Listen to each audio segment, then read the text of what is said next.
What's going on, everyone? This is Sideline Sports bringing you Week 10 pick'ems for the Sunday and Monday night game. I want to welcome in my co-hosts, David and Ciuz. How are you guys?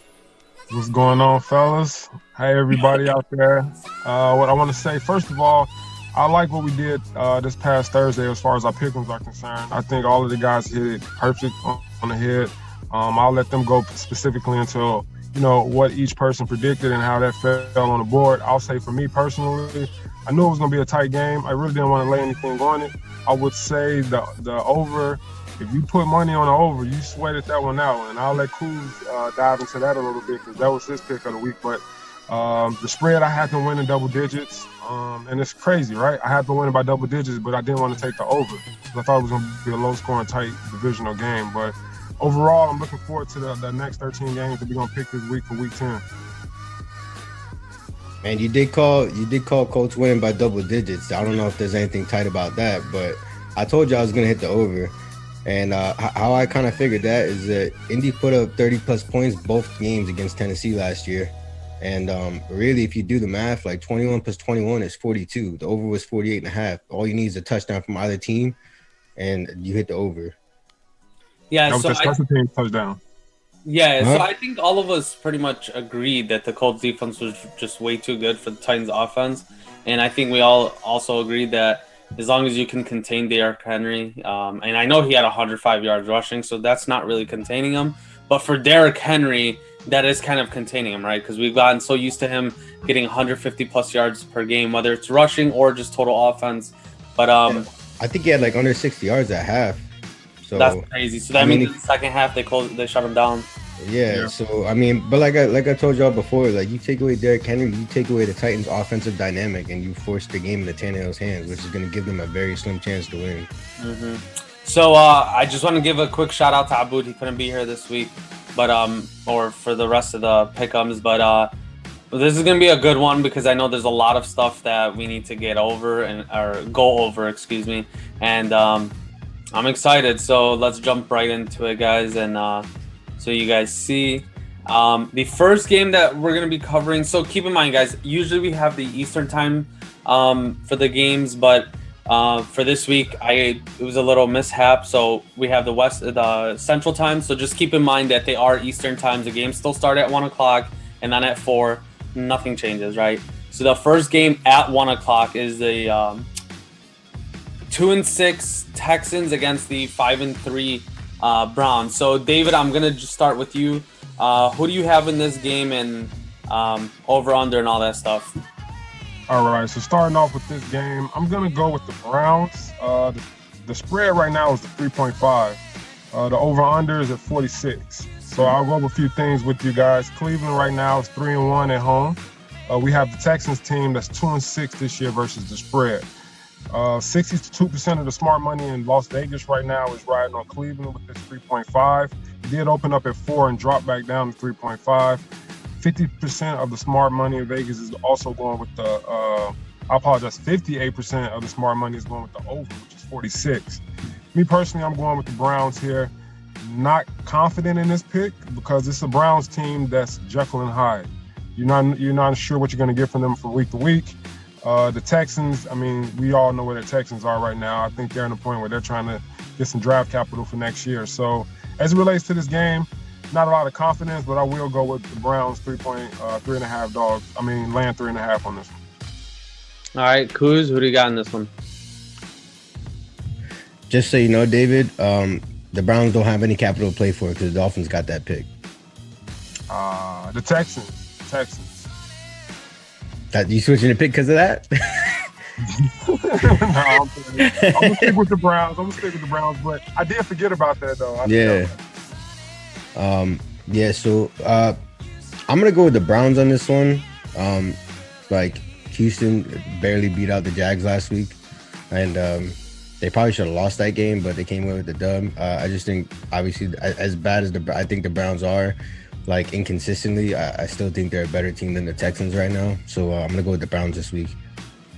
Yeah, I'm gonna agree with you guys. I think the Browns are just I wouldn't say they're all put together, but they are more put together and a better overall team than the Texans are, right? The Texans are struggling offensively, defensively. They can't put it together. And I know last week they came out with a win, but again, it was against an even worse team in Jacksonville. So for that specific reason, as much as I love Deshaun and Watson, but for that reason, I'm just going to have to pick the Browns, even though they did lose Odell. Nick Chubb does come back this week, right? So I know they're going to be working him in. But having Nick Chubb, I think brings a way more dynamic offensive threat than we've seen all year. And I know the Browns are 5-3, but I think we all can agree that Nick Chubb does play a huge part in that offense, right?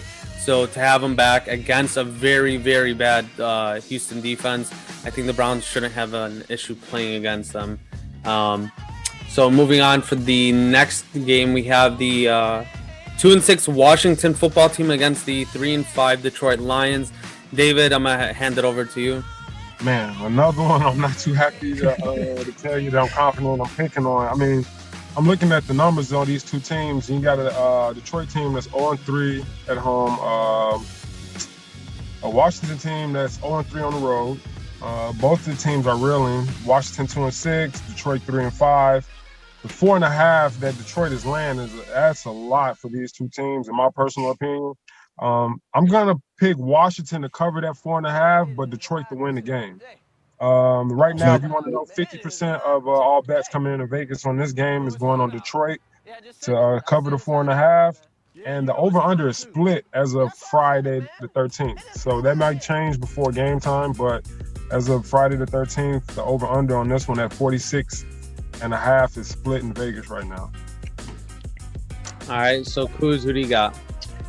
I'm actually going to go with the football team from Washington to win straight up. Alex Smith is starting for the first time in a very long time after a gruesome knee injury. And I'm actually kind of excited to see how he plays, but I think he's going to play well. I don't think this Lions team is very good at all. For that reason, I'm going to go with the Washington football team. Yeah, so I'm going to agree with you guys as well. I think Detroit has a better offense than the Washington football team does, but that defense is just, I mean, we've seen it time and time again, especially as a Bears fan. We know this, that they just struggle offensively every single year. It never, or defensively, excuse me. They can never put it together. They lost Darius Slay, and I know they drafted Jeff Okudah, but it doesn't, with how bad the defense is playing, the linebacker core, the defensive line, everything, it doesn't look like, I feel like Alex Smith has a higher IQ than that whole defense does combined, right? And that's kind of sad to say, right? Alex Smith came back, and I know last week he looked a lot better than he did in the previous week that he came in, right, for Dwayne Haskins. But just for that reason, I just feel like the Washington football team defense, right, can hold a struggling Detroit, or like, I shouldn't say struggling, I should say injury plagued team, right? So like Kenny Galladay hasn't been playing for the last 3 weeks. Marvin Jones has been disappearing the last 2 seasons. They don't have a third receiver.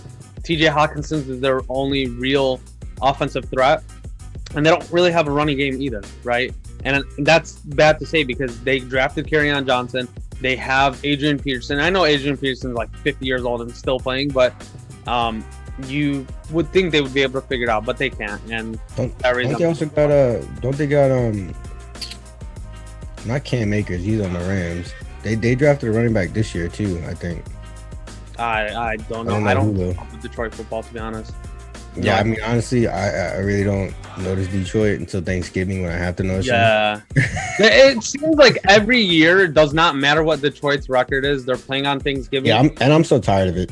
And you know what the worst part is like, okay, as a Bears fan, I love seeing it because we play them every fucking year on Thanksgiving, right? So it's a great thing for me. I watch a football game, I eat a bunch of food, and then I chill out with everybody, right? But this year, I don't even think the Bears are playing on Thanksgiving, right? And I think it's the Cowboys against the Lions.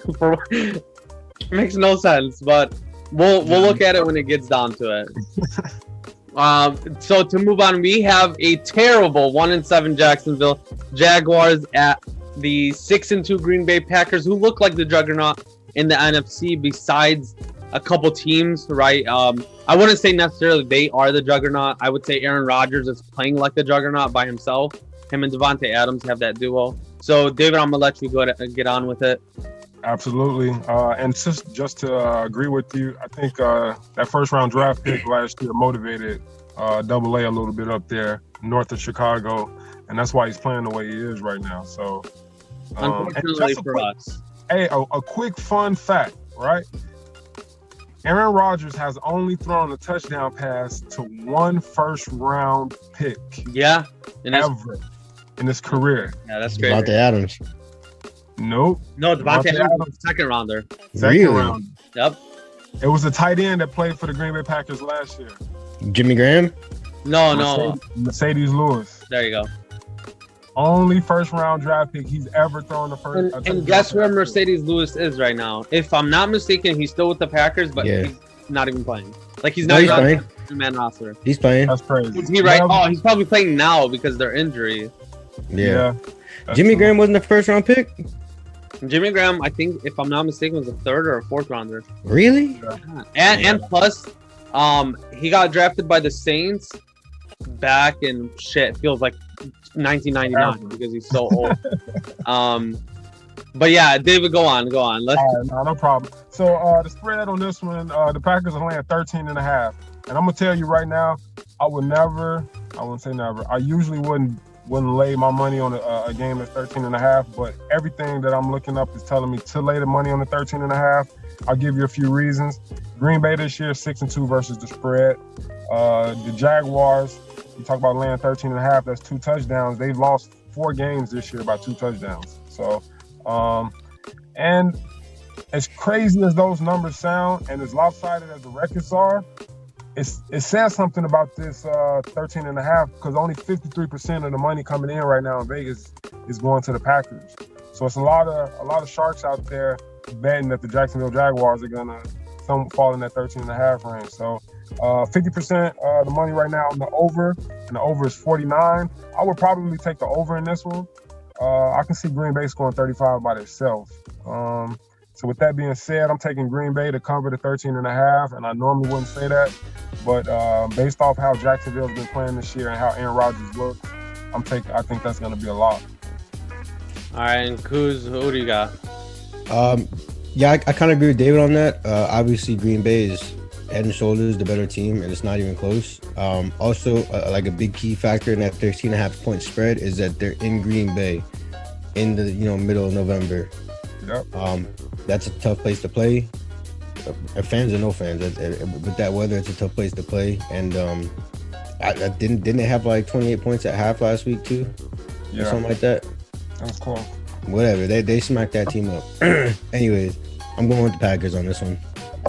Yeah, I mean, unless you are betting $1 on Jacksonville and the money line is like, I don't even know how to explain it, right? But let's say if you bet $1 and you win like $400 or some shit, yes, I'm a bet on the Jacksonville Jaguars, right? But otherwise, I mean, the spread is not that crazy if you really think about it. Green Bay's been, I don't remember the exact number, but I think Green Bay is averaging like 34 points per game. So it's like by themselves they could get that. The over under you said was 39, right? They can cover it by themselves. Yeah. Right? Oh no, it's 49. 49. I'm sorry, but still, they can still cover. They can cover the big difference by themselves. Exactly. If Jacksonville just does something, they'll cover the over. No, Jacksonville to get a couple garbage touchdowns. I'm saying that's exactly where I was getting. If Jacksonville does anything, like they'll cover the over. That's what I'm saying. So Jacksonville will be able to cover the over and give you that spread, right? That 13.5 point spread is going to be very, like, if Jacksonville scores at all, right? Like an actual touchdown, not field goals or anything. If they score an actual touchdown, it's going to be at the end of the game, garbage yards, where pretty much Green Bay's up by more than 3 touchdowns, right? But yeah, so, and plus, I said it at the beginning before even kicking it over to you guys.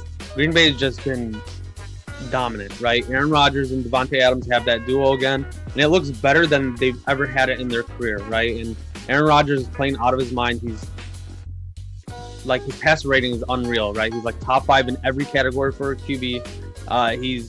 Davante Adams is like every game it seems like he's getting damn near 200 yards receiving, right? So I wouldn't bet against that. And even then, like, Gardner Minshew's era is over, pretty much over, right? Like, he's injured. They're probably going to draft the QB this coming draft. Their offense, it looks lackadaisical to say the least. Their defense is terrible. So again, Green Bay would be the obvious bet, right? There's no way around it. But to move on to the NFC least, right? We have the Philadelphia Eagles, who are 3-4-1, and the 2-7 Giants. Now, before I kick it over to you guys, just a fun fact. I told Cruz before we actually started, the Eagles, any Eagles fan, if you guys are wondering why you're 3-4-1, do not say injuries. Do not say we haven't had wide receivers. Don't say any of that, right? And I know Carson Wentz started off shitty this year, right? But if you look at their stats, what they're doing plus what they're giving up, they're playing basically to their own level, right? They're averaging 23 points per game, but they're giving up 22.8 points per game. They're giving up a ton of passing yards, but they're also getting a ton of passing yards, right? So if any Eagles fans are wondering why your record is the way it is, you can't blame anybody besides the defense and the offense, right? And the defense has been playing great the last 3 weeks, so I wouldn't even blame the defense. It'd just be Carson Wentz in general. But David, go on and give us the spread and over/under. The Eagles are laying 4 to this Giants team. Again, a divisional game. I like to throw the records out the window when you're talking about division teams. They know each other well. Kind of like the Thursday night game. With this one, the over/under is 44.5. We kind of went over this in our pre-show fist fight. Philly is averaging 23, and the Giants is averaging 18. That puts you roughly at about 41. So if you think that this offense of the Philadelphia Eagles are going to bounce back now that Alshon Jeffrey is going to be coming back after missing the last year and a half, he's going to be on a limited snap count. The Giants are 6-3 versus the spread, and that 2-7 record I think is a little bit of a mirage because they play very well. I'll let the fellas tell you a little bit about that, but the numbers stat-wise are very similar with these two teams. Right now in Vegas, you got 50% of the smart money coming in on Philly to cover the 4.5. 72% of the money in Vegas is saying that this game is going to go under the 44.5. So again, that 23-18 gives you 41. So I see why that is. Me personally, I'm taking the Eagles to cover. I wouldn't touch that over-under because you just don't know right now with either one of these teams. I think it's going to be a tight-knit game. So I'm going to take the Eagles to cover the 4.5. But as far as the over-under, I'm going to stay away from that one. All right, Kuz, who do you got? So the Giants defense, the Giants should have won the last game they played against the Bucks, and that was against the number 1 defense in the league at the time. Going over the 44-point over/under, the Eagles beat the Giants 22-21 the first time they played, so they didn't. That's 43 points. They didn't cover that last time. Actually, I'm gonna pick the Giants to win straight up on this one. So I don't trust Eagles minus 4.5, and I think the Giants should have won the first time they played. So I'm gonna go with the Giants on this one. Yeah, I might actually agree with you, Kuz. I think the Giants have, the last 2 weeks especially, right, they've looked a lot better on defense. Even their offense is kind of, I wouldn't say come together, but they are looking a lot better than they have in the first month of the season, right? And I agree with you. They should have for sure beaten Philadelphia the first game of the season. And then last week, they lost it at the end of the game, right? It wasn't, it was in their hands and they lost it. And then I kind of want to point out two things, right? So Carson Wentz has been struggling all season. He's been throwing interceptions, not that many touchdowns.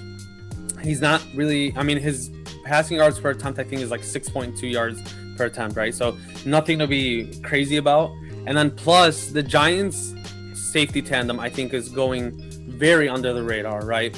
Logan Ryan and Jabril Peppers have been playing great defense the whole year, not just the last 2 weeks, the whole year, both of them. And I think both of them stepped into that leader position role for the defense, especially the secondary. with such a young core at defense, defensive back, I should say. For both of them to kind of step into that role, Jabril Peppers is playing every position on defense. He's doing everything that they need him to do. Punt return, kick return, linebacker, safety, blitzing, literally everything, nickel. So I personally think the Giants, I would not bet on this game, right? I wouldn't bet against the spread. I wouldn't bet against over under anything. But if I were to put my money on either team for straight up, it would be the Giants, just because I have more trust in their defense than I do in Carson Wentz and that Eagles offense.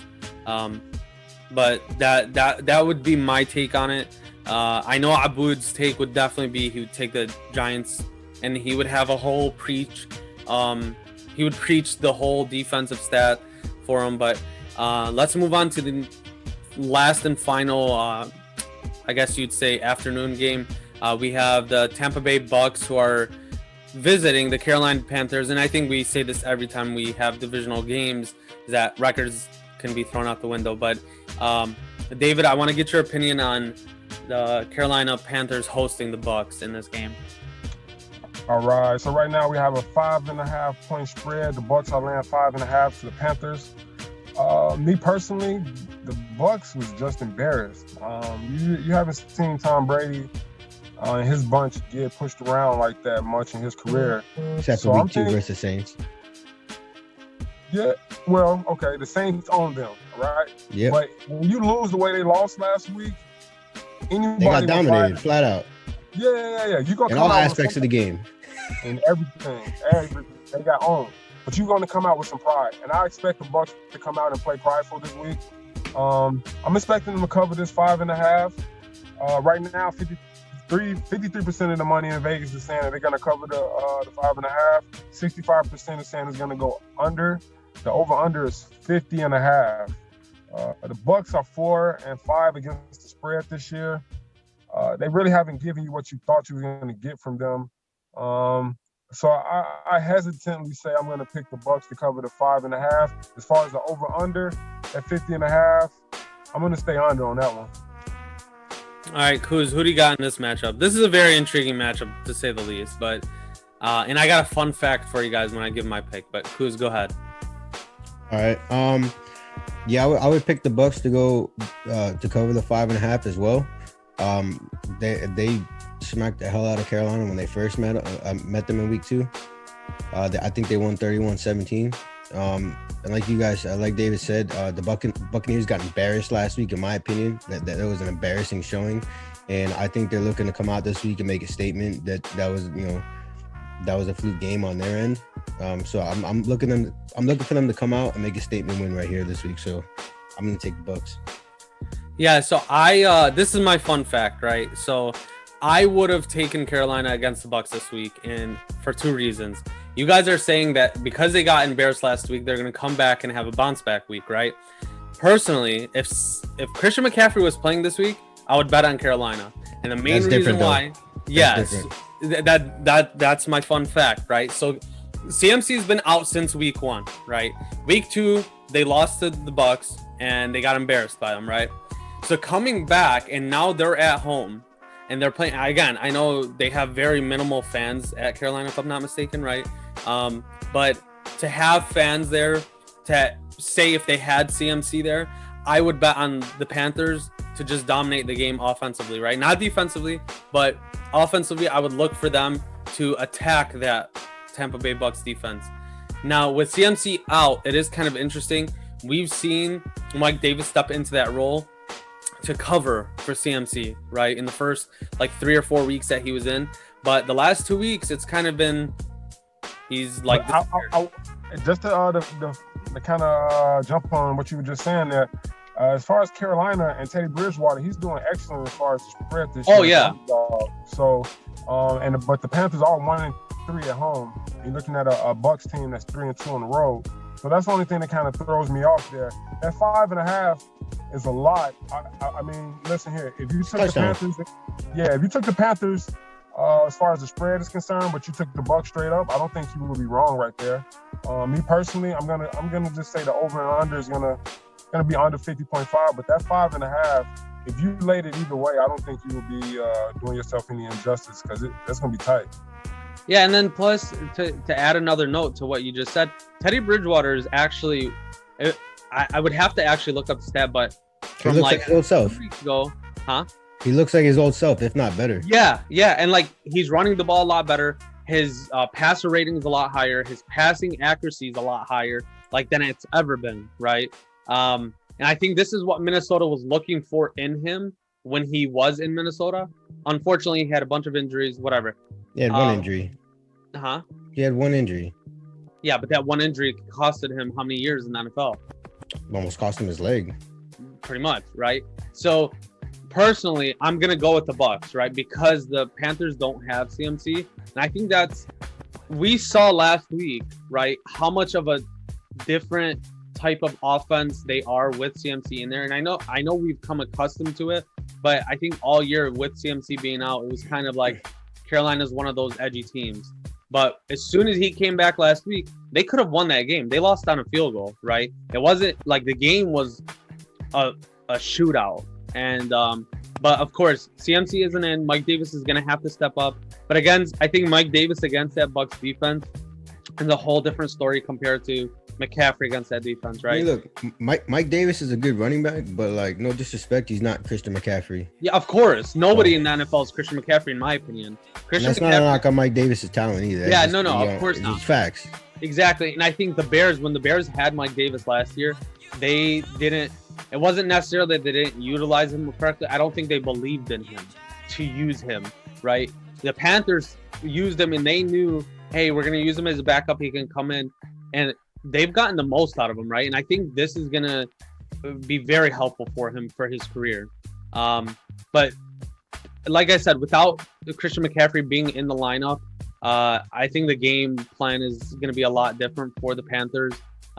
So for that reason, I would take Tampa Bay to cover that spread. I would take Tampa Bay straight up, but I would take Carolina to cover the spread. But for a straight up game, I would just take the Bucs in this one. But to move on to the afternoon games, the first game that we have is the 3-5 Broncos against the 5-3 Raiders. This is another divisional matchup. I think it's a very interesting matchup, to say the least. David, I'm gonna let you give the information. Hold on. I would just like to let it be known that even though that you put the LV next to the Raiders, Abu would still say Oakland Raiders. You know, I almost said it. That's why I kind of hesitated, right? That's why I paused and I said Raiders. I was waiting for it.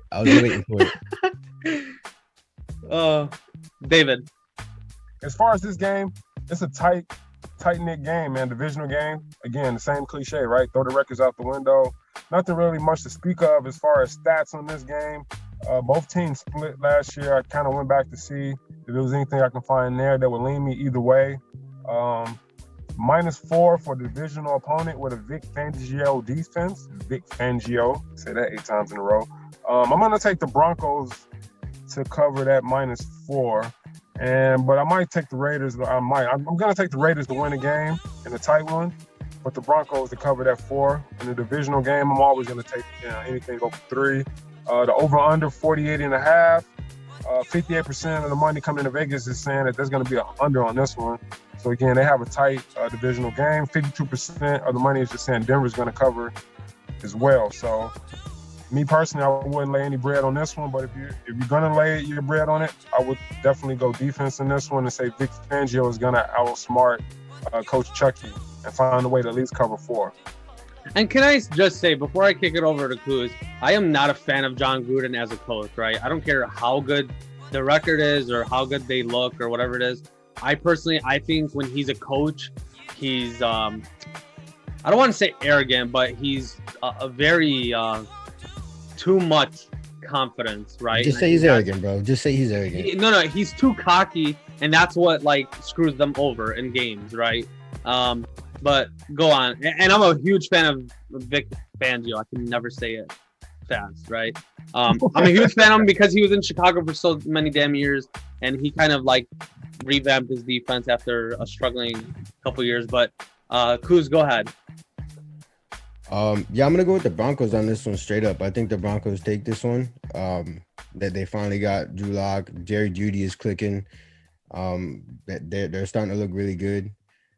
I just don't see enough in the Raiders to win this game. I mean, Henry Ruggs, he comes and he goes. He either has a good game or he just doesn't show up. Maybe that's not his fault. Maybe that's the game plan, but it's too much inconsistency there. So I'm gonna go with the Broncos with this one. Yeah, I'm actually gonna agree with Kuz on it, right? I think the Broncos defense is gonna be able to stop, not necessarily stop, but contain Josh Jacobs. Josh Jacobs hasn't looked like Josh Jacobs of last year, and that's not a knock against him, right? We don't know if he's having injury issues. We don't know if it's the game plan. We don't know what's going on in Vegas, right, with them. But again, I almost said the Oakland. But I think in this game, like Kuz said, it is going to come down to defense. The Raiders do have a good defense, but compared to I think Vic Fangio is going to outsmart John Gruden, right? Just like David said. I would, if I was a betting man, which I'm not. If I was a betting man, I would just stay away from this game. I don't trust either team to cover anything. I wouldn't bet on the over/under. Nothing. Personally, this is one of those games where I'm just like, I mean, if whoever wins is gonna win. Like, I don't really have too much like inside information to tell you, oh, Denver's gonna outsmart them or the Raiders have a game plan for Fangio's defense, but I don't know, man. I'm gonna take the Broncos to win, but it's a toss-up for either one. If there was ever a football game that was a crapshoot, this would be it. Exactly. This one and the Eagles-Giants game. Yeah, it's like just pick your poison and see what happens. Yeah, both these games is just like in all honesty, whoever's gonna win is just gonna win on whether it's a last second field goal, whether it's they're just having a better day than the other team. It's not like you can just, like, for example, the Packers and the Jaguars game, we know the Packers are gonna win. They're gonna cover everything because they're just so much better than the Jags. With these two games, with the Giants and Eagles game and then the Raiders and Broncos, it's just like I said, whoever wins. It's not like you can really bet on anything for sure. Nothing's for sure in these games. But to move on, I think this is one of my favorite matchups of the year, or of this week, excuse me. I would say is because you have two QBs who came out, both rookie QBs, both in the top 5, with Justin Herbert and the Chargers against Miami's Tua Tagovailoa, right? This is going to be one of my favorite, like I said, it's going to be one of my favorite matchups of this week. I'm definitely going to be watching this game over any of the afternoon games. But David, let me hear him. So the 2-6 Chargers against the 5-3 Dolphins. Right now, Dolphins are laying 1.5. The Dolphins also are 6-2 versus the spread this year, which surprised me when I looked that up. Anytime you have a team going across country, I usually bet against the team that's actually doing the traveling across country. In this case, it's the Chargers. Almost called them San Diego. The LA Chargers. The Dolphins, 1.5. That's pretty much a pick 'em in my book. The 48.5 is the key here. Just like Amer said, you got two young quarterbacks, two young offenses. They're just going to be out here slinging the ball around. This is going to be a fun game to watch. I think they cover that 48.5 by the third quarter. I'm taking the Dolphins to cover just because San Diego has to come across country. And then it's going to be hot over here, which I'm sure it's not cold in LA, but it's not humid in LA right now. That's a fact. I think that's going to make a difference, and the Dolphins cover that 1.5. All right, Kuz, who do you got in this very intriguing young matchup? And by the way, just before we continue, before Kuz gives his pick, I said both of them were top 5. I meant to say top 10 because Justin Herbert was the 6th pick. Tua was the 5th. But go on, Kuz. Man, I tell you what, the Dolphins look good against a very good Arizona team last week, and Justin Herbert looks good against pretty much anybody he's played against, and the defense just can't seem to hold a lead to close it out. But Herbert's had them in a position to win every game, and I do think they have a chance to win this game, but ultimately I think the Dolphins are going to win this game. Tua is looking more comfortable in the offense, and they're the more complete team, I should say.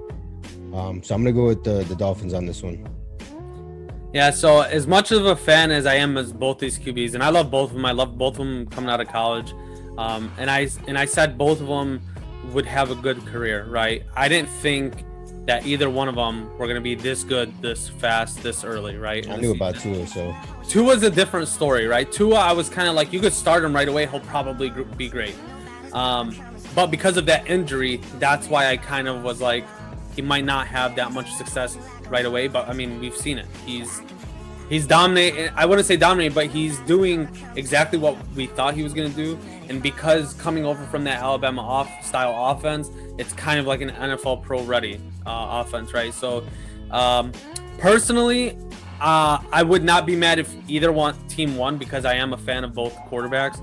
But I do think Miami will pull this one out, mainly for the main reason, just like Ciuz said, the Chargers defense is just, they are put in a position to win every single game with Justin Herbert at the running at quarterback, but for whatever reason, they're just having trouble and they're not able to hold out games. They're not able to close them out.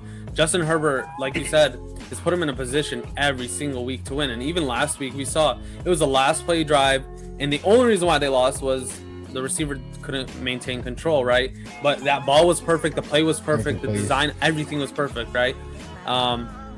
So I wouldn't, again, this is another one of those games for me that I would not bet on, right? I wouldn't know who to bet against or to bet against the spread or over under and all that stuff. But if I had to put money on either team, it would be Miami, right? They've just, like Ciuz said again, I'm just going to keep echoing what you said, because you kind of hit everything on the head. They just look like a more complete team than the Chargers do, right? But yeah, I would go with Miami on that one. But to move on to the next game is another one of these very, I would say, very intriguing matchup, to say the least. We have the 7-2 Bills against the 5-3 Cardinals. We know what the Bills have been doing all season and what they did last season. We see what Arizona has been doing, especially with just on offense, what they've been doing with just the addition of D-Hop, right? So, David, give me your numbers, right? Man, it's crazy. This game, you have a 7-2 Bills team that's a 2.5 point dog to a 5-3 Arizona team. Now, again, I know the cross-country travel has something to do with it, but Buffalo is 3-1 on the road. Arizona is 2-2 at home. I'm not really sure how Vegas is seeing this, but right now, well, I can tell you right now, Vegas is seeing it. Buffalo ain't really played nobody but the Seahawks. That's the best team they played all season. They played the Jets twice. And I get that. I get that a lot. But with that being said, they're still a better team. And I think that 2.5 points, I'm going to take the Bills to beat them and to cover that 2.5. Right now, 55% of the money is going on Buffalo right now in Vegas. 64% is going on the under. So it's 56.5 is the over-under right now. I will probably stay away from that, even though I think this is going to be a shootout. I really do. I think this could easily be a 35-31 game. But I'm going to take Buffalo to win this one. I know it hurts your heart, man. I know you're not a Buffalo fan. I really got no hate towards Buffalo. Like, I don't even sweat Buffalo. Like, I mean, yeah, they beat us last couple of times, but our team's been garbage. But anytime like we were competitive, Buffalo really wasn't shit. They make the playoffs and they don't go past first round. So I'm really not sweating Buffalo. I really got no ill will towards Buffalo. I just don't think that they're the better team than the Cardinals. I get that. I mean, so you see the Cardinals, they win this game, they're gonna be 6-3. I mean, I didn't see the Cardinals being 6-3 good before the season started. But but they proved it all year long. And really, the game that sold me was that overtime win against the Seahawks. Yeah, and I was just about to bring that up too, right? So when they got D-Hop, I knew their offense was going to be a lot better. I personally did not think they were going to be this good. I thought they were going to be maybe 4-4, 5-4 at this point of the season, but for them to be 5-3 right now, yeah. For them to be and like that, their record isn't giving them justice, right? I don't think it is, because their offense is just playing at such a high level, right? They have weapons all over the floor. Yeah, and Kyler by himself is like, you can put him on any team, he'll probably be, I wouldn't say be having the same numbers, because obviously he has weapons. But he'd be efficient. But exactly, right? And so, Ciuz, I know you didn't give your pick yet, so tell me who you got in this one. Yeah, I'm actually going to go with the Cardinals on this one. I think they lost a very tough matchup versus the Dolphins last week at home, but that doesn't take away from the talent that's still on this team. And while Buffalo is clicking on offense, their defense is a little suspect. And for that, I'm going to go with the Cardinals on this one. Yeah, so this was, this is another toss-up game for me. as much as I love Kyler in that offense, that Bills defense is just, I mean, we've seen it the last 3 seasons, right? They've always been top 10 category in every, or I'm sorry, top 10 in every category. Not this season though, they're ass. Yeah, this season they are kind of having trouble. Plus, Tre'Davious White is going to be mirroring, I can never say that word, mirroring D-Hop the whole game, right? So that leaves Christian Kirk, who's a burner on offense and can run pretty much every route. And then you also have the living legend, who's, I feel like is going to play till he's 60, in Fitzgerald, right? He could still do it. Even their tight ends, who I can't even name, are still, like, they're being productive for that. And don't forget about my guy, Danny Isabella. Yeah, and Danny Isabella is just Andy burner, my bad. right? But and plus, don't sleep on Chase Edmonds, right? And I've been a fan of Chase Edmonds since he came into the league, and it wasn't because I thought he was going to be good or anything. I was just a fan of him because I drafted David Johnson in the first pick of the first round in fantasy. He tore his ACL that season, and I had Chase Edmonds as my handcuff, and he did great for me that season, right? But again, it comes down, for me, it comes down to who do I believe more in, Josh Allen or Kyler Murray? And simple fact is I believe more in Kyler Murray than I do in Josh Allen. So for that fact, I would bet on Arizona to win this game. But again, not surprising if Buffalo pulls it out. So moving on to the next game, another divisional matchup in the NFC West. We have the Seattle Seahawks, who, like I said in the beginning of the podcast, right? They have looked like the juggernaut in the NFC, probably in the whole NFL, besides the Steelers, right? Just because of how great Russell Wilson's been playing, and then DK's just developed into this monster, right? It looks like a mini Megatron, and he's not even mini, right? He's a big dude. Yeah, he's fucking 6'4", 250, all muscle, runs a 4.3. That's basically Megatron, just 2 inches shorter. But we have the Seahawks, who are 6-2, who are visiting the 5-3 Rams. I already know who I'm going with. I kind of know who you guys are going with already, but David, I want to hear the numbers. So give it. Numbers. All right. So the Rams are laying 1.5. They're 5-3 against the 6-2 Seahawks. This is a battle for first place. Divisional record. You guys know what I'm gonna say. Throw the record out the window. 1.5 is pretty much a pick 'em in my book again. The Rams are 3-0 at home this year.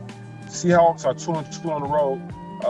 Same story with the Seahawks, man. When you get them up in their place, they seem like they're unbeatable, and then they go on the road, and then they start showing signs of life, of not having life, I should say. So I'm going to stick with that same theme here, and I'm going to say the Rams are going to cover. It's 1.5, so pretty much I'm going to pick the Rams to win this game. I think the Seattle defense is going to be the deciding factor in this game. Both teams can score, but I think the Rams defense is a little better than Seattle. So I think Seattle pulls this one out, like I said, 35-31. Now, before Kuz, you bring up your pick, I want to throw in there. You said the Rams are 3-0 at home right now, right? Yeah. Just keep in mind that the Rams, I'm looking at it right here, their schedule. First game of the season against Dallas, they won 20-17, right? And we've seen what Dallas has done the rest of the season, right? The next game at home was against the New York Giants, 17-9, okay? Yep. Which both teams are very, very inferior. They've had 20-17 and 17-9, right?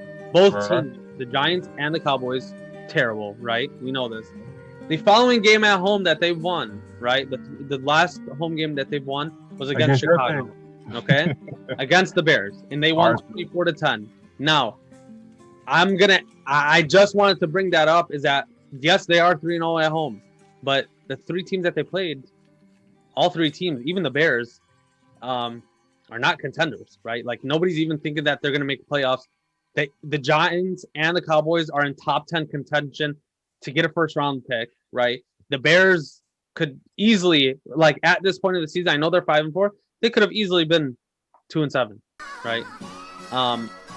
But Kuz, give me your pick on this one. I just wanted to throw it in there so people don't think that the Rams. I hate the fact that everyone overhypes the Rams every season because of Jared Goff. In my opinion, below average. He's not even a good QB, right? 100%. No, I get it. But But one thing I will say, I mean, with this divisional game, this will be a tight game. You won't see this game being a blowout either way. So, I think the Rams defense will make a play or make one more play than Seattle's defense will. Listen, okay, Kuz, give me your pick and I'll answer you to that, right? So Okay. go ahead. what was the over/under, David, on this game? The over/under in this game, 54.5. So yeah, I'm thinking they're gonna cover that easy. I think so. I think they're gonna cover that, and ultimately, I think it's gonna come down to the turnover battle. But at the end of the day, I think the Rams have a better defense than the Seahawks. You can't ever count Russ out of a game. But at the end of the day, it's gonna come down to defense in this one, and who makes that one more stop to win the game. And to me, I think that's the LA Rams. So for that reason, I'm gonna go with the Rams on this one. All right, so listen, guys, I want to point this out, right? So I understand the Rams defense is good, and they are good every season, right? Especially with Jalen Ramsey back there. I understand that their secondary is a lot better, and I know that John Johnson's been playing great at safety. They have the other safety. I can never remember his name. But he's been playing very good as well. Aaron Donald's arguably going to be top 10 of all time, right? We know this. Their edge rushers are playing good. The linebackers are good. But if you really look at it, like, they haven't played anybody this season. Like, this is going to be one of the first, like, okay, I want to make sure before I continue, because for me remembering, okay, all I know is the Rams are overhyped every single season. Every year people say, oh, the Rams are contenders, the Rams are this, the Rams are this. I hate that. I hate the fact that the Rams every single year, because they have a great coach. They have a above average defense, but their offense is nothing to be proud of. Jared Goff. Go ahead. I was gonna say I will like to see who Seattle play, because usually when you're in the same division, you play the same schedule except for maybe one or two teams. I'm gonna pull up both schedules. I'm gonna pull up both schedules just to bring out a point, right? Now my point is I don't personally think that the Seahawks are just so much better than the Rams. That's not what I'm saying. What I'm saying is that Russell Wilson is a way far superior quarterback than Jared Goff. There's no ifs, ands, or buts. Nobody will ever argue that with you. Okay. Ever. Now, in their lifetime, ever argue now, that. if you take the Rams wide receivers, who in my opinion are very good, but if you put them on any other team with a better quarterback, they will be superstars in the NFL, right? Yeah. Cooper Kupp with Jared Goff. Jared Goff is I think, in my opinion, that's another thing. This is one of the only praises I have for Jared Goff, is that his deep ball, very well accurate. That's about the only thing he does well. That's the only thing he does well, right? Short passing accuracy, his accuracy just in general is not that good, right? So if you look at the Rams schedule, right, they've played the Bills. They lost 35-32, right, on a field goal. If I can't remember that, right, they lost on a field goal to Buffalo. They lost to San Francisco, who's depleted, right? And San Francisco is 4-5. They lost to San Francisco, and they're 24-16. So what I know it was only by 8 points, but that game, if I remember it correctly, it was not even close, right? That's who they played. The two teams. Was San Francisco depleted during that game? San Francisco had most of their starters for that game. The only pieces that they're missing were on the defensive line. Guys, that was week 6. But what I'm saying, yeah, that Jimmy G got hurt after that game again. You're talking about on offense, right, not defense? Yeah, the only missing piece of the 49ers team during that game were on the defensive line. They were missing Bosa and somebody else who tore the ACL against the Jets. Okay, so this is my point. The 3 losses that they have are against Buffalo, San Francisco, and then Miami, right? 2 weeks ago, or last week, I'm sorry, right? And Miami embarrassed the shit out of them. That game was not close. Okay, I don't care what. Yeah, Miami's defense showed out on that one. I gotta give credit on that one. Okay, now here is the Seahawks record, right? Or who they've played so far. They have beaten, and I'm not gonna name New England, because New England, I know they beat them 35-30, but New England ain't shit anymore. They lost to Arizona in overtime, right? Yep. They beat San Francisco in week 8, so it's 2 weeks later. And I know they didn't have Jimmy G then. but they won 37-27, and then they lost to Buffalo last week, 44-34. So this is where it comes down to. Buffalo has beaten both these teams, right? They've lost both these teams. The Rams lost to San Francisco. Seahawks beat them. This is going to be the first game that they play against each other. Personally, I know the numbers kind of stack up against each other. The records are fairly similar. I would never bet on Jared Goff. I would never bet on him. I mean, on this one, you have to bet. I mean, it's too close to call, in my personal opinion. That's what I'm saying. I'm not going to bet on the numbers. I got you. I won't bet on the numbers. I'm just simply betting on Russell Wilson will get the job done over the Rams defense. He can stay away from Jalen Ramsey all day. He has 3 other weapons. Will his defense stop the other opposing offense from scoring more points? That's what I'm saying. Their offense, I know Seahawks defense is fucking ass. I know they're terrible. But I personally don't think Jared Goff can get it done. I don't think that he can play. Arizona's defense is, I would say, is a little bit, and I'm giving them a little bit of credit. Their defense is a little bit better than the Seahawks, right? I don't think it's that much. I think the players-wise, I think now the Seahawks, with Jamal Adams finally being fully healthy and having a full snap count, I think he'll give them a better chance, right? I'm not saying that they're going to just completely shut down the Rams, no, but I think they have a better chance. I think the Seahawks, I would bet my money on Russell Wilson against the Rams defense over Jared Goff over the Seahawks defense. Does that make sense? No, it does. Okay, so that's just my point of view. I'm going to take the Seahawks. I know we kind of went on about this game for the last 10 minutes, but to move on to the last, there's a lot of afternoon games this week. Okay, so I got the, 4-5 49ers against the 6-2 Saints. I said insane. 6-2 Saints. I'm losing it. It's past my bedtime. David, give me the numbers on this game. All right, man. This is another weird one.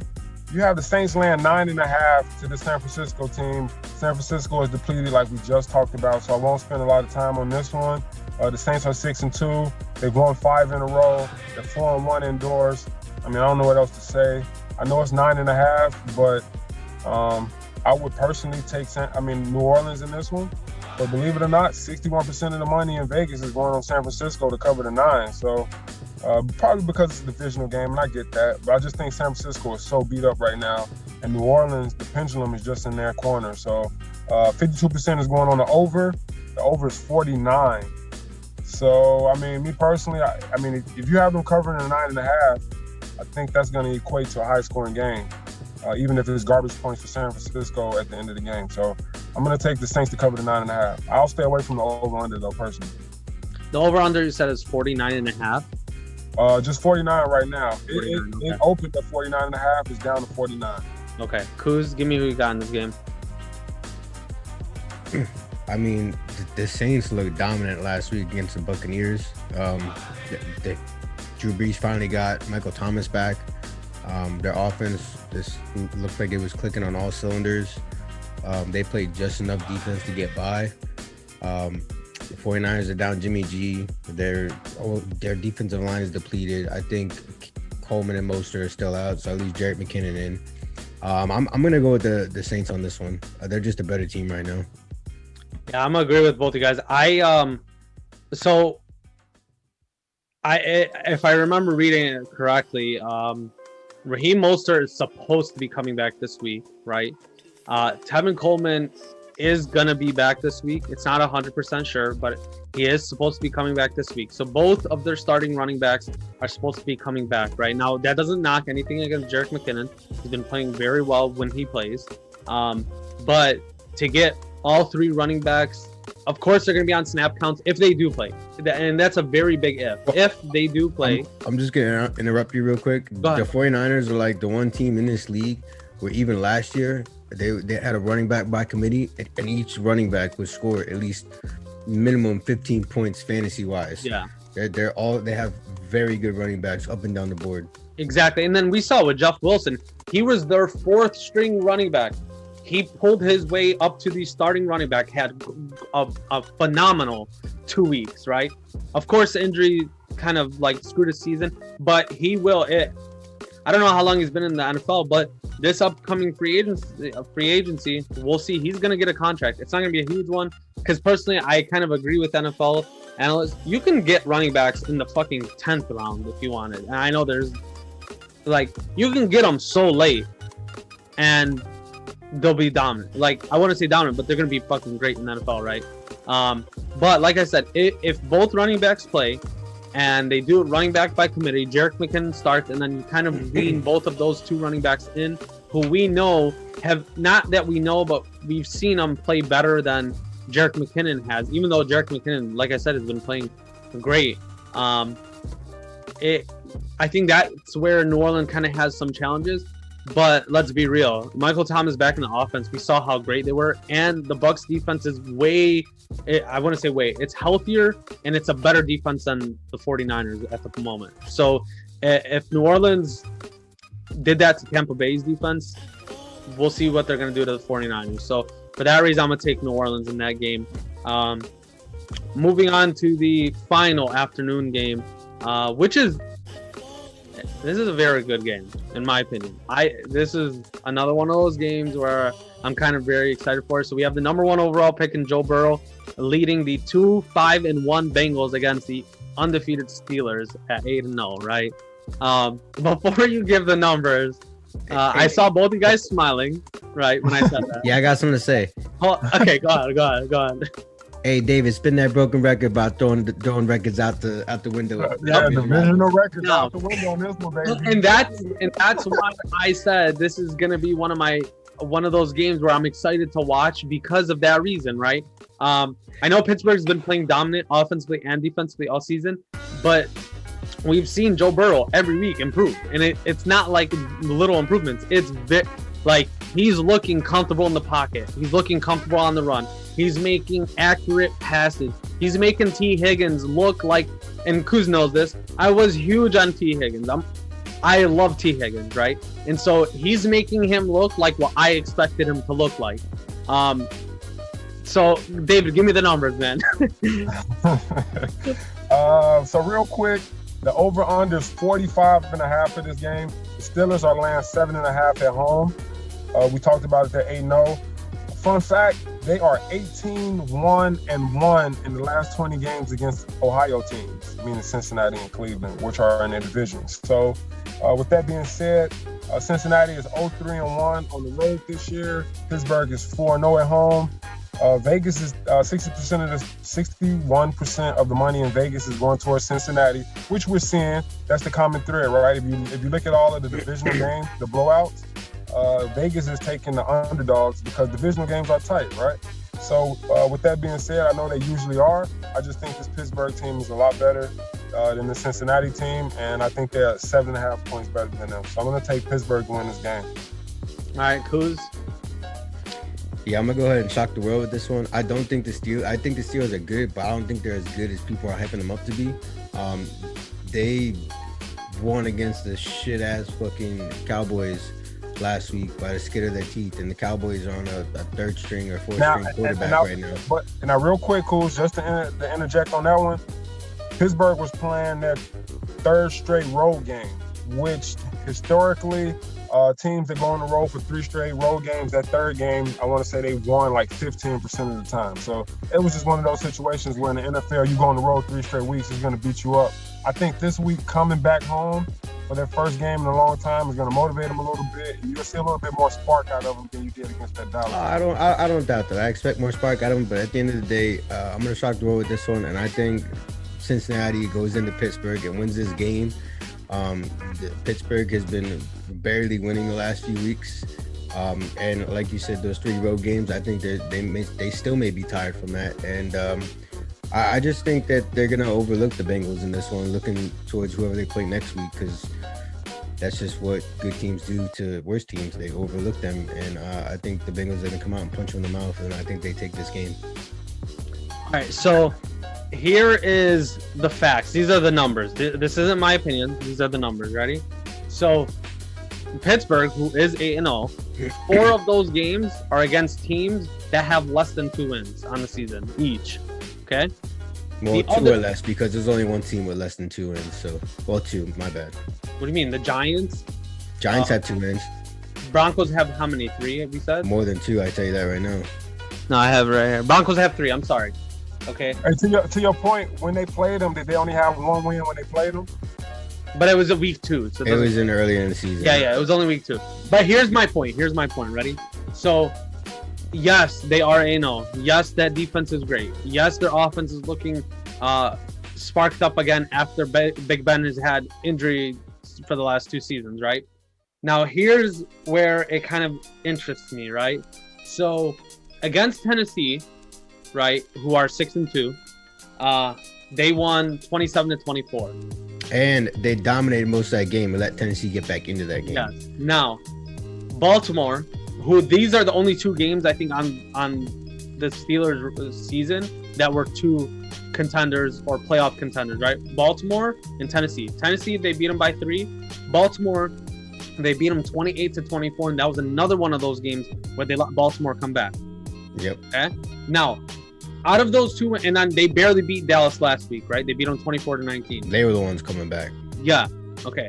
So, and we saw that in the first half. Dallas looked amazing, right? Now, hold on. Here's my question: Is Big Ben playing this week? Because I know he got hurt last game. I have no idea. I'm not gonna lie to you. I mean, I stick with my pick regardless. I just don't know if Big Ben's playing. No, so I mean, from when I researched, I didn't see anything about him not playing. He did come back in the game last week after he injured his knee, and from what all I heard, right after the game, he was fine. He was good to go. So, from all accounts, from everything I've been hearing, he's in it. Trust me, if Big Ben wasn't playing this week, I'm gonna look it up right now, but I mean, my pick was my pick. I'm gonna stick with my pick regardless. I just gotta know for my own preference. No, I understand, but I don't think they'll be laying 7.5 if Big Ben wasn't playing, personally.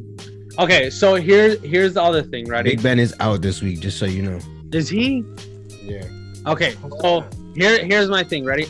He was placed on the reserve COVID list on Tuesday. Oh no. So okay, with that being said, they still have hope that he can come back because you could clear it in 5 days. Yeah. I mean, but it says his status is out. It doesn't say questionable or doubtful. It says out. I forgot about that COVID situation, but everything I heard in the beginning of the week, they said they thought he was gonna be able to play. Yeah, I don't know.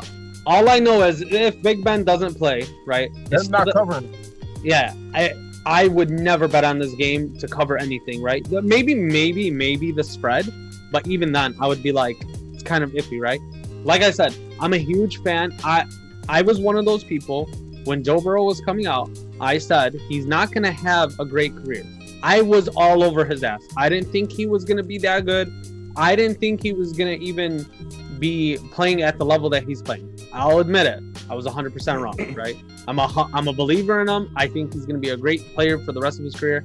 I think he is going to be a very, very good quarterback, right? I'm gonna go with you, Ciuz, on this one. If that COVID situation keeps him out, because I thought you were talking about his knee. I forgot about the COVID. So yeah, I actually was talking about his knee, and then I went to go look it up. It said the COVID list. So the Steelers apparently are prepping as if Big Ben is going to play, but I mean, he didn't practice. He hasn't practiced in a couple of days, but they still think he's going to be good to go.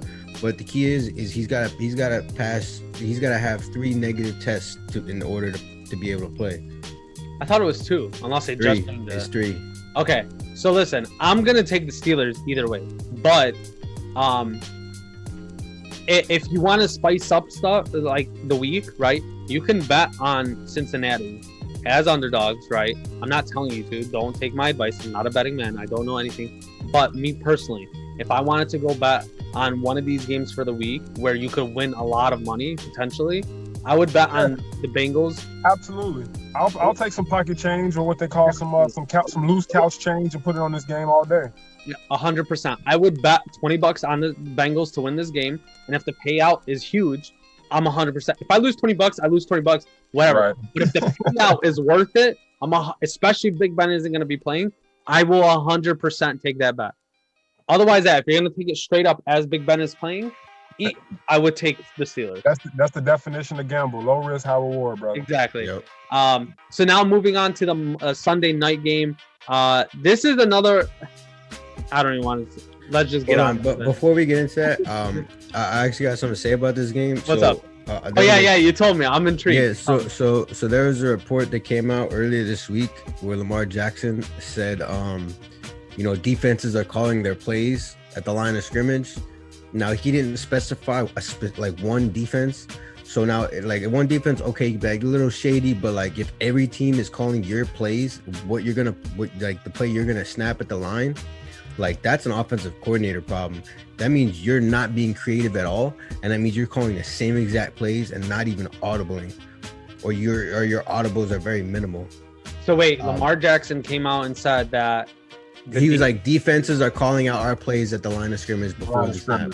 But he didn't. But now tell me this: did he say to what extent? Right. So, and because Greg Roman came out, the offensive coordinator for Baltimore, and he pretty much rebuttal. His rebuttal was, "Of course he's going to rebuttal. He's the OC." It happens, right? But it does happen, right? I've been on. It does happen. But that means you're not creative enough to change the way you're calling the game. No, it's not though, because every team has key plays, or you have go-to plays that you use, right? And no one can stop it, and you're going to keep using it until someone stops it. And it just so happens that players they watch film. Well, people are stopping it, so. Okay, for example, ready? We remember that clip that we saw. It wasn't last season; it was the season before, right? Where the Panthers are on the 2-yard line against the Packers. And you hear Clay Matthews yelling out, or it might have even been 3 years. He was like, watch the wheel route, right? Because he knows that CMC is going to do a wheel route, right? So what does Cam Newton say to him? He goes, oh, wheel route, watch this. And all of a sudden, CMC does a Texas route, which if you don't know the difference, a wheel route, you run 5 yards to the sideline, straight up the sideline, right? A Texas, you run diagonally towards the tight end, like to the line, and then you just cut to the middle, right? So that's a huge difference in a play. So obviously, I think Lamar is coming out. I think this is where that age thing comes in, to where Lamar is still kind of like a younger quarterback, to where for him to come out and say something like that is kind of stupid. There's no reason for him to say it, because teams are going to be watching what you do. They watch film all year. So my point to this is that Ravens offense is catered to Lamar Jackson's skill set. So now, if you paid attention to draft coverage, like his, they were talking about his arm and his accuracy and this and that. So they kind of limited the offense. So now, what that tells me is that you're not adjusting. You're not calling different audibles. If they call your play out, you're still switching to the same audibles, which they obviously know from watching film. You're just not making in-game adjustments. You're still calling the same game as you were in week 1. And that's not that's an offensive coordinator problem. Okay, so Kuz, let me ask you this before we give our picks and David gives us the numbers. The Ravens last year went what? What was their record? Do you remember? 14-2. 14-2. At the very moment, they are 6-2. They are leading in their division, by a game. They are no way. Oh, I'm sorry. I forgot. I always forget Pittsburgh. See that? I hate the way the divisions are losing by 2 games. Yeah. Okay. I'm sorry. I forgot about the Steelers. Right. But they are second. They are. I think they're 3rd or 4th now, because I forgot about the Steelers. They're 4th in the conference. Right. And I looked at the Ravens' schedule. They're not playing anybody special the rest of the season, right? I think they have one more game against the Steelers. The rest of the games are against their division and the rest of the AFC, which is a cakewalk for them, right? They're not playing the Chiefs. They're not playing any dominant teams the rest of the season. Buffalo, none of those. None of them. So if, let's say, for whatever reason, they lose this week to the Patriots, which I don't think they will, but say they lose, they can still go 13-3. There's no issue for them to go 13-3 this season, right? I'm not saying they are, but they could very much go 14-2 the rest of the year. Not if they don't make adjustments, I'll tell you that. Of course not. But see, listen, last year they had the same exact offense, right? And they went 14-2. So what's the difference of this year? If their formula is working, the difference of this year is defense had a whole year to study this offense, which True. is, like I said, limited to Lamar Jackson's ability. And that's not knocking his talent. That's not knocking his talent. That's just saying his ability right now is limited. He's still learning. He's still learning how to be a pocket quarterback. Yeah, this Baltimore offensive line is they're going through injuries right now. And they lost their starting left tackle for the season, Ronnie Stanley. Yes, So Stanley. yeah, that has a lot to do with it too. So But that offensive line is he's going to take a few more hits, in my personal opinion, than he took last year. But also, with that being said, Greg Roman's going to run the ball. They're beats by the pound, man. So I think with that, I'll give you the numbers so we can move on with this game. The Ravens are laying 7. Last time, fun fact, that New England was the 7-point dog in their own house, 2001. So it's been a while since they laid 7 at home, or they were dogs at home. About 7. 73% of the money in Vegas is saying the Ravens are going to go into Foxborough win this game. The over-under is 43.5.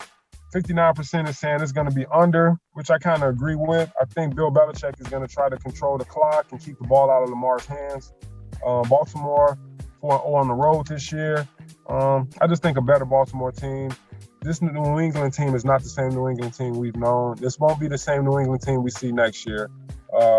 Baltimore wins this game by 2 touchdowns. All right, Ciuz, who do you got? My pick to win the game is the Ravens, but I don't think that the Ravens are going to cover 7 points or 7.5, whichever one you said it was. Yep, 7. Just for the simple fact that New England this time of year, no matter what team they got, it's a tough place to play. Fans or no fans, like same thing with the Green Bay. It's like the weather up there. It's really tough to play up there. So I think the Ravens win, but I don't think they'll cover. Don't listen to me though. I mean, I bet very minimal. So that's just my personal opinion. All right, so I'm gonna take I think the obvious choice is Baltimore, right? The Patriots, just like David said, we're not gonna see the old Patriots for who knows how long, right? And we kind of got were the Patriots that dominant because of Bill Belichick, or were they that dominant because of Tom Brady, right? Also keep in mind that like at least a third to 2/3 of the Patriots starting defense is not playing. Mm-hmm. I do think that Belichick knows what he's doing, and I think the only reason why Cam Newton is still starting is because they're gonna win a couple of games, but still be in a position to maybe take one of these quarterbacks as their quarterback of the future. Yep. So for that reason, I still believe it's the coach, not the player. Mm-hmm. But only time will tell. And like I said, this season I think Belichick knows what he's doing. He's setting himself up to grab the quarterback of his future, whichever one is left on the board.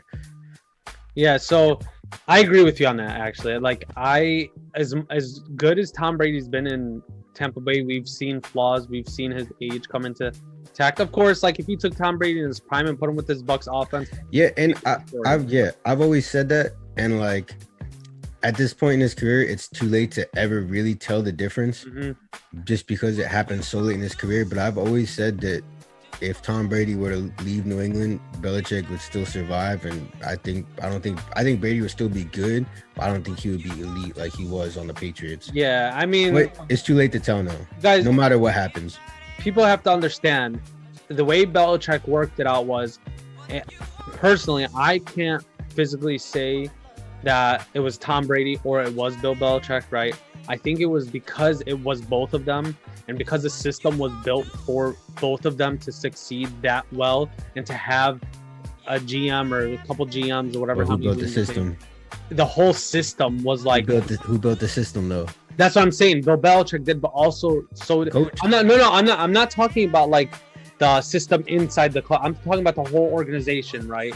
Like from top to bottom, they built that entire Patriot system. And of course, Bill Belichick implemented this system. You're going to be on time or you're not playing. You're going to give your 100% or you're not playing. Like, he doesn't give a fuck who you are. Like, You could be a star in the NFL. If you fuck up, you're not playing. Like, that's his shit. So, yes, of course, I think Bill Belichick had a bigger impact on the Patriots organization than Tom Brady did. I think if Bill Belichick had any other quarterback like that was above average, they would probably, I'm not saying they would have won 6 Super Bowls, no, but they still would have been a very good team. They still would have came away with at least one. Exactly. They would have came at least exactly like half, right? Yeah. But yeah, I think in this case, Baltimore is the obvious choice. you just have a better team overall, offensively and defensively, than the Patriots do. Kuz pointed out that they don't have 2/3 of their starters, and most of those starters are on the defensive line and linebacker core, right? They don't really have anybody in the front seven to contain Lamar Jackson. Now they're back for, I mean, yeah, they have the McCourty twins. They have Stephon Gilmore. Right? Is Stephon Gilmore injured? I feel like he's disappeared. I think he is injured, or at least that's what they're saying. But well, whatever the case may be. Like I said, Belichick knows what he's doing, and I think he's setting himself up to A, get some wins, and B, still set himself up in a position to grab a future, his quarterback of the future. Yeah, but I mean, I wouldn't bet on the over on. Okay, and I know I've said this for almost every game. I wouldn't bet, whatever. I'm not a betting man. I'm not the type to like go out of my way to bet on certain games.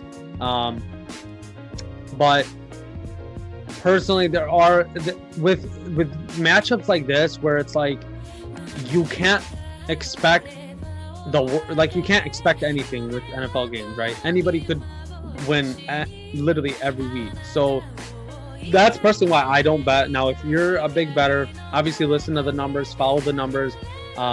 You probably know more than me. I would just take Baltimore in this game, right? I would bet to cover the spread. Actually, I would. I know Kuz, you said you wouldn't bet on the spread. I would actually bet on the spread over under, right?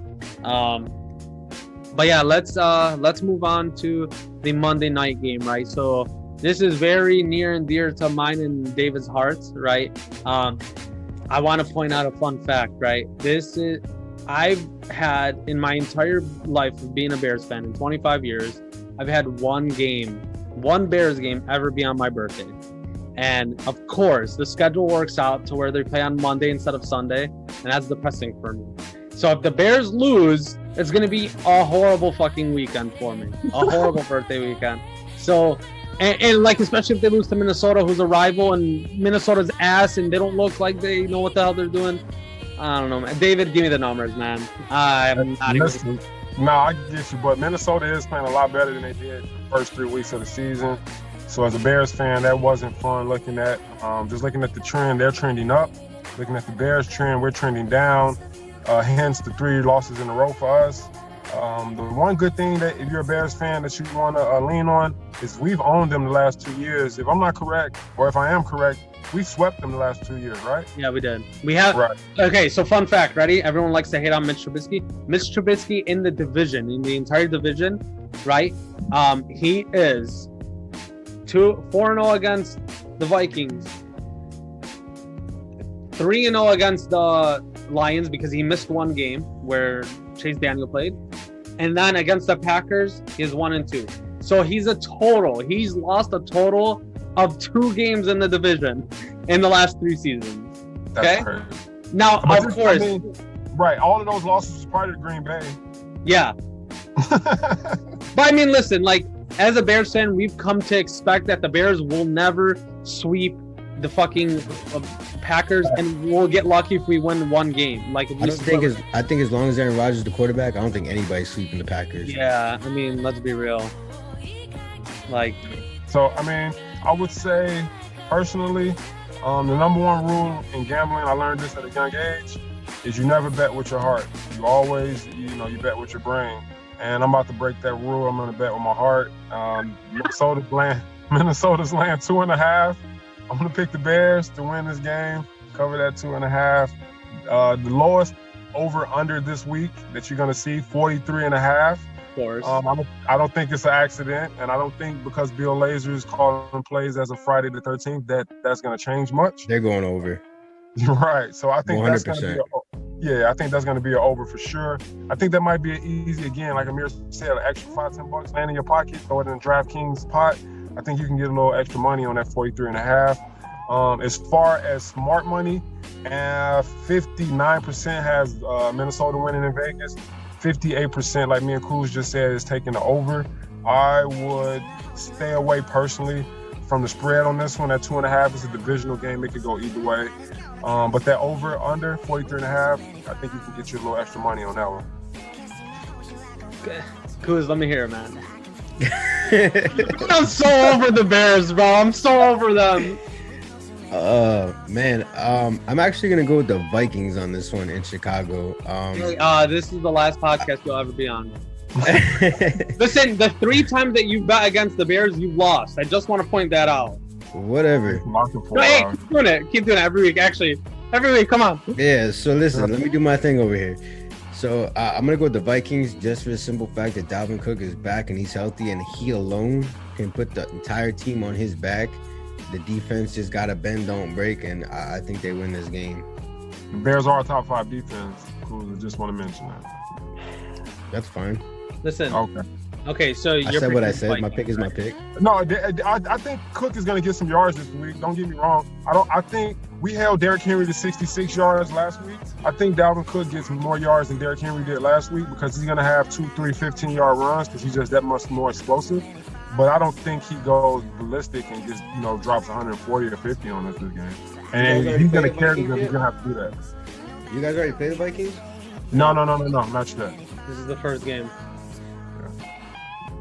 Okay, so let me point out one thing, right? I just want to get the stats before I even say anything. So the Bears as a team, why can't we see that? Okay, so the Bears as a team, right, giving up rushing yards, especially because we played a lot of teams that had good rushers on their team. 116 yards a game? Is that correct? Is it 116 yards a game? I'm actually going to look at it right now. So, for the Bears average, right, they are giving up a total of 116.9 yards per rush per game, right? Now, the Bears are only averaging 82 yards per game, which is fucking abysmal, okay? There's no way around it. Right. Now, you look at the Vikings defense, they are giving up 160 yards. Or, I'm sorry, they are averaging 160 yards rushing per game. Okay? They are giving up 125 yards rushing per game. Now, personally, okay, the Bears, every time that they play the Vikings, besides the 1 week where it was for the playoffs, the year that we went 12-4 was week 17, the Vikings needed to win to make the playoffs, right? And they needed the Packers to lose. Of course, they lost and the Packers won, right? Because the Bears beat them that week. That specific game, and the only reason I'm bringing up that game is because that's the last game I can remember where it was like so damn dominant for the Bears to make the playoffs, to win the division, all that good stuff. The Vikings are 0-4 against the Bears in the last 2 years, and there are 1-5 in the last 3 years against the Bears. Do you remember the game last year? I think Trubisky got hurt in that game, but it was the game, I think, after the Oakland game when Akeem Hicks got hurt, and everyone thought that Minnesota was going to come run the ball down our throats, and like the Bears defense had like one of the best games of the year. Yeah, so Akeem Hicks was out that game. Eddie Jackson was injured. Kyle Fuller was day-to-day at that point, and Khalil Mack was having an ankle injury at the time. He still played, but he was having an ankle injury. Mitch Trubisky got hurt in the second quarter because Harrison Smith is a dirty motherfucker. He injures him every time we play. No, he injures him every year that Mitch Trubisky played against the Vikings. There has somehow, some way been where Harrison Smith has hurt Mitch Trubisky. I think it's just a coincidence. No, bro, it's every time we play them, Cruz. It's every time. I don't know, man. Maybe he's just in the wrong place, wrong time. That's not my... No. How is it wrong? Like, Trubisky's throwing himself at the floor. He's sliding, and Harrison Smith lands on his shoulder. That's not on accident. That's on purpose. But was he already lunging before he slid? Yes. No. I will replay after this. No. I'm going to send you the highlight after this. Please. Remind me. Send me all of them, every injury. Listen, all I'm saying is... Every year. Listen, I know Dalvin Cook is playing at an MVP level. I think Dalvin Cook is a great running back. I don't want to take anything away from him. I still think he will get... I mean, the Bears are giving up 117 yards. I think Dalvin Cook will get that. I'm not going to take anything away from him, right? But Kirk Cousins, for whatever reason, whenever he plays primetime games, just can't do it, right? Whenever he plays the Bears, he just can't do it. Exactly. In the last 2 seasons against the Bears, he has been very below average, right? I think the Bears have seen enough of Kirk Cousins, right, to the point where they have learned to know how to contain him, to the point where he can't throw the ball. Because in every matchup that we play against him, that's where I'm gonna have to cut you off. It's not very hard to contain Kirk Cousins. He's not. I know, no, I understand that, but listen to what I'm saying. In every game that Kirk Cousins has played against the Bears, in 4 games, he has thrown at least 1 interception, and in 1 game he threw 3. In the other 2 games he's thrown 2, right? And he gets sacked. Like, for whatever reason, the offensive line for the Vikings right now is playing very well for like the rushing offense, and even they're just playing good this whole season. Because Kirk Cousins holds the ball too long. Yeah, but no, but like specifically this year, they have all their starters. They're finally healthy. Like, they're having a good offensive line season, right? But even then, like last year, they had all their starters, and the Bears got 5 sacks. Like, as long I'm not. Listen, I don't believe in the Bears. I'm so sick of the Bears trying to support them every week. I'm still a diehard Bears fan. I'm always going to root for them. I'm always going to pick them to win every week. But it's getting to the point where I'm starting to second guess myself whenever I pick them. But for this specific game, just against the Vikings, I don't think the Vikings can win, right? For whatever reasons, the Vikings' kryptonite is the Bears. The Bears' kryptonite is the Packers. So it's like, that's just my opinion. Like I said, as long as the Bears can somehow pull it off, I'll be happy with it. I'm going to take the Bears either way. I don't know if I said that, but I'm going to take the Bears either way. I'm not going to bet on this game on the spread. I'm not going to bet. I would bet on the over for sure, but I would not bet on the spread. I wouldn't bet on the money line or any of that stuff. But the over for sure. I think any person who is interested in betting, even if they don't know much like myself, I would still bet on the over, because 43.5 is basically each team scoring 21 points. That's like 3 touchdowns. Like, that's nothing. And I know the Bears are only averaging 17 points, but the Vikings by themselves are averaging 27. So it's like, even if them two just get 34 points, the Bears are bound to get fucking 10 field goals like every week. So yeah, the Bears and Nick Foles are like leading the league in fourth quarter points. So I'm not over exaggerating. They're like the garbage time king. Oh no, they are. They are the epitome of garbage time scoring in yards. Like, it's crazy. But I mean, that's it for all of that. Like, for this week's pick'ems. I appreciate both you guys coming out. I appreciate all the listeners, both your opinions, and I love the fact that we brought David on, and I'm so happy he agreed to come on every week with us and give the gambling world their. To wrap things up, I appreciate you guys coming out. Like we said in the Thursday podcast, we are going to be doing this every week. Keep in mind that we are going to have other podcasts coming out, not anything to do with sports, and we're going to try to get our schedules to where all of us can be on there, like we did the first podcast with Dania, with Abu, David, Ciuz, and myself. And like I said, man, we appreciate all the support. Be sure to like, comment, subscribe, follow us on all of our socials, which we will link in the description. Again, to my co-hosts, I appreciate you guys coming out. David, as always, it's been a pleasure. Ciuz, you know how I feel about you. So I appreciate you guys. Peace out. SLS.